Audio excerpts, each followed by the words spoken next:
नमस्ते सभी को। बुक स्वाध्याय सीरीज में न्यू एनर्जी के चौथे एपिसोड में आप सभी का दिल से स्वागत।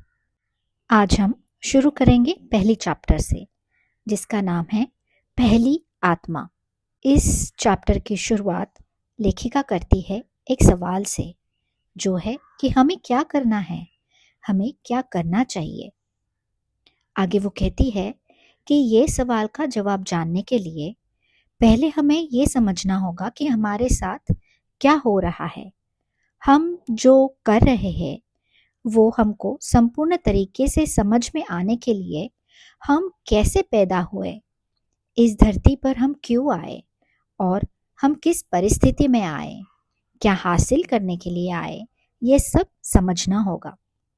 जब हम ये समझेंगे तब हमारे जीवन के प्रति जो दृष्टि है वो बदल जाएगी। तब हमें पता चलेगा कि असल में हमें क्या करना चाहिए। ये सब जानने के लिए वो कहती है कि हमें फ्लैशबैक में जाना होगा। हमारा फ्लैशबैक बहुत बड़ा है। ये कुछ सिर्फ 20 या 25 साल पहले शुरू हुई कहानी नहीं है, ये सदियों पहले शुरू हुई कहानी है। तो चलिए हम देखते हैं यह कहानी शुरू कहाँ से हुई। आगे वो बात करती है सृष्टि के प्रारंभ के बारे में। वो कहती है कि सबसे पहले, मतलब ये धरती के पैदा होने से पहले, इनफैक्ट सृष्टि के पैदा होने से पहले केवल निर्गुण था। मतलब उसके अंदर कोई गुण नहीं था, कोई भी लक्षण नहीं थे, कुछ भी रंग या रूप नहीं था। जो कुछ भी था वो सिर्फ एक अस्तित्व था। मगर ये अस्तित्व कैसा था? वो कहती है कि ये अस्तित्व सिर्फ एनर्जी थी। एनर्जी जो इस सृष्टि की मूल एनर्जी थी। बिजली की तरह एनर्जी भी एक जगह स्थिर नहीं रहती, वो प्रवाह की तरह बहती रहती है। वह एनर्जी जो न्यूट्रल थी, जिसका कोई भी गुण नहीं था, वो किसी भी गुण को आदत बनाने का सामर्थ्य रखती थी। इसको मैं थोड़ा इस तरह से समझती हूँ कि ये जो एनर्जी थी ये एक ड्राई स्पॉन्ज की तरह थी। ड्राई स्पॉन्ज को कोई भी गुण आप देना चाहे वो अब्जॉर्ब कर लेगा। उसी तरह से ये मूल एनर्जी, सृष्टि की जो मूल एनर्जी थी, वो एब्सोल्युटली न्यूट्रल, जिसका कोई भी गुण नहीं था, उस वजह से वो कोई भी गुण को अपनी आदत बनाने का सामर्थ्य रखती थी। आगे चल के लेखिका आकाश तत्व के बारे में कहती है, ये जो निर्गुण गुण है, जिस वजह से ये न्यूट्रल एनर्जी कोई भी गुण को अपना आदत बना सकती है, इसे ही आकाश तत्व कहते हैं। ऐसा लेखिका यहाँ पे हमें बता रही है। आगे वो कहती है, विशेष तरीके से कुछ भी लक्षण ना होने की वजह से इसे शून्य कहते हैं। लेकिन जैसा हम समझते हैं वैसे वो सर्वयोग्य अगोचर शून्य के अलावा कुछ भी ना होने वाला शून्य नहीं है। इसीलिए कुछ लोग इसे परिपूर्ण तत्व भी कहते हैं। मतलब वो शून्य होने के बावजूद भी वो एक तरह से परिपूर्ण है। यह तत्व अद्वितीय और अनन्य है, जो अन्य नहीं है, मतलब वो एकत्व है। ये तत्व जो है वो एकत्व भी है, ऐसा और कोई दूसरा नहीं है। इस वजह से वो मूल सृष्टि की एनर्जी को अपने गुण और लक्षण के बारे में खुद ही पता नहीं था। इसलिए उस निर्गुण परमात्मा को एक महान इंसान ने परिपूर्ण अज्ञानी भी कहा है, जो परिपूर्ण तो है बट अज्ञानी है, क्योंकि अपने गुण और लक्षण के बारे में उसे कुछ पता नहीं है। ये सृष्टि के बारे में जो हम समझ रहे हैं वो हम हमारी दृष्टि के साथ, दृष्टि के हिसाब से सृष्टि की तुलना करके हम समझ रहे हैं। लेखिका कहती है कि एक व्यक्ति ऊंचा है या नाटा है बोलने के लिए हमें पहले हमारे मन में ऊंचाई क्या है इसे जानना जरूरी होता है। इसी के निर्धार पर हम वो इंसान की तुलना करके वो ऊंचा है या नाटा ये निर्धारित करते हैं। वैसे ही दुबला या पतला है इसका भी निर्णय हम कर सकते हैं। हम किसी के भी बारे में तुलना करके ही बात करते हैं। जब यह सृष्टि का निर्माण नहीं हुआ था तो उस समय उस निर्गुण परमात्मा की तुलना करने के लिए क्या होगा? इतना अपने आप के बारे में जानने का मौका उसे तब नहीं था, क्योंकि वो परिपूर्ण सृष्टि की मूल एनर्जी जो थी वो पूर्ण तरह से न्यूट्रल थी, जिसका कोई भी गुण नहीं था। वो पूरी तरह से निर्गुण होने की वजह से और उस समय और सृष्टि का निर्माण ना होने की वजह से तुलना करके उसे अपने आप को जानने का मौका ही नहीं मिल पा रहा था। आगे चलकर लेखिका हमें वायु तत्व के बारे में बताती है।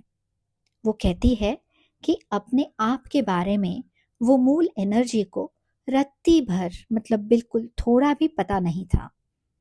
जो चीज पैदा ही नहीं हुई है उसके बारे में उसे कैसे पता चलेगा? कुछ ग्रंथ कहते हैं कि भगवान ने अपने बारे में जानने के लिए ध्यान करना शुरू किया। इसका मतलब विचार तब पहली बार पैदा हुआ। विचार का मतलब वायु तत्व है। सर्वसमर्थ आकाश तत्व से वायु तत्व पैदा हुआ है। कुछ पता करने की जिज्ञासा से विचार शुरू हुआ है। यहाँ पे लेखिका हमें बहुत ही एक इंटरेस्टिंग चीज बता रही है। जो निर्गुण तत्व है, जो तत्व कोई भी गुण को अपनाने का सामर्थ्य रखता है, वो है आकाश तत्व। लेकिन जब यह आकाश तत्व में खुद के बारे में जानने की या विचार करने की जिज्ञासा शुरू होती है, तब वो बनता है वायु तत्व। वो गुण है वायु तत्व का। लेखिका आगे कहती है कि इसी तरह से वायु तत्व के गुण से मैं कौन हूँ, यह प्रश्न पैदा हुआ। जब परमात्मा ने अपने बारे में सोचना शुरू किया, अपनी छवि को मतलब अपने आप को देखना चाहा, तब उसके अंदर पहली आत्मा अर्थात स्पिरिट पैदा हुआ। इस स्पिरिट को ही रूप और नाम जोड़कर हम आदिशक्ति कहते हैं। ज्ञान तृष्णा के साथ पैदा हुआ स्पिरिट है, इसीलिए स्पिरिट में भी ज्ञान तृष्णा है।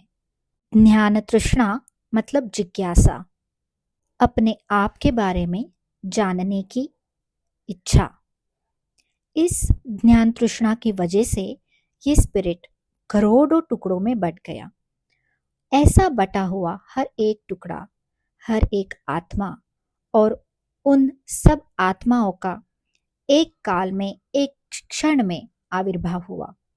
इसलिए जो भी आत्माएं पैदा हुई, सब आत्माओं की उम्र एक है। यह आत्माएं असामान्य हैं। आगे जाकर यही सृष्टि बनाएंगे और सृष्टि को यही चलाएंगे। यह जैसे चाहते हैं वैसे सृष्टि को बदल सकते हैं, ऐसा लेखिका यहाँ लिखती है।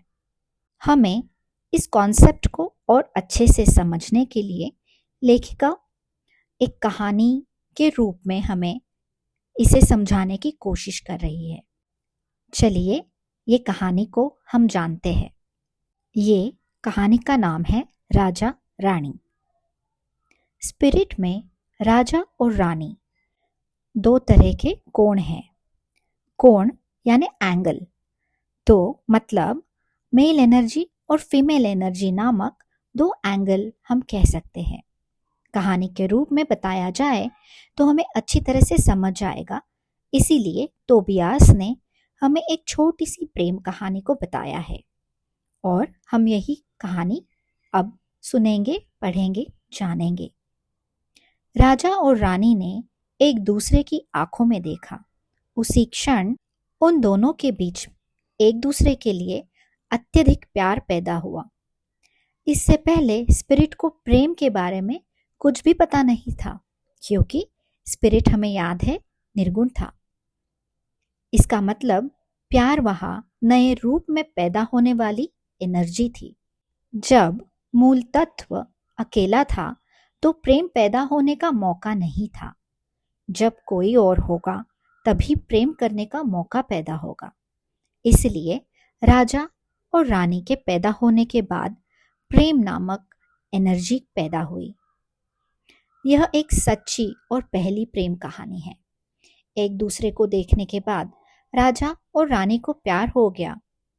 उसके बाद रानी को एक बेटा पैदा हुआ। इसका मतलब उनके प्रेम के फल के तौर पर पैदा होने वाले बेटे में प्रधान तौर पर मेल एनर्जी थी। यही माँ बाप बच्चा त्रिमूर्ति तत्व है। धरती के ऊपर हम इसके बारे में बात करते हैं, जिसे हम ट्रिनिटी भी कहते हैं, ऐसा मुझे लगता है। तोबियास आगे हमें कहानी सुना रहा है। वह कहानी हमारी है जिसे हम भूल चुके हैं। हम सबकी कहानी को तोबियास हमें एक आत्मा की कहानी के तौर पर बता रहा है। उसने उस आत्मा का नाम जैक ऐसे रखा है। हमें अच्छे से समझ आने के लिए उपमान के साथ बता रहा है तोबियास हमें। एक कहानी को सुनते हुए उसके अंदर की गहराई को समझना बहुत ज़रूरी होता है। राजा और रानी के राज्य का नाम अहम अस्मि है, जिसका मतलब अस्तित्व के अलावा कुछ भी नहीं है। इसलिए उस राज्य का नाम मैं हूँ, अहम अस्मि ऐसा है। तोबियास यहाँ हंस के हमें बता रहा है कि हम इंसान हर चीज़ का कोई ना कोई नाम रखते हैं। हमें नाम के पीछे भागने की आदत बहुत ज़्यादा है।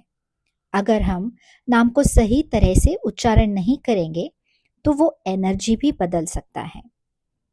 दूसरे आवृत्ति में मतलब दूसरे वर्ल्ड में रहने वाले लोग कंपन से किसी भी चीज़ को पहचानते हैं। मरने के बाद सूक्ष्म लोक में भी लोगों को कंपन के द्वारा ही पहचाना जाता है। क्योंकि हम इतने दिनों से यहाँ पर रहते हैं और हमें इस चीज़ की आदत हो गई है, इसीलिए हम नाम के द्वारा एक दूसरे को पहचानते हैं। उनके स्थान पर वह सही है और हमारे स्थान पर हम।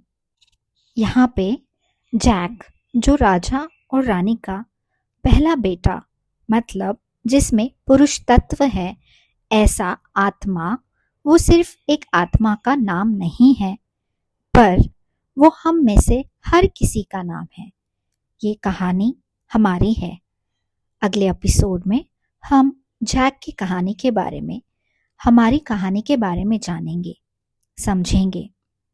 आशा करती हूँ कि आप जैक की कहानी, अपने आप की कहानी जानने के लिए उतने ही उत्सुक है जितनी कि मैं। मिलते हैं अगले एपिसोड में। तब तक लव एंड लाइट।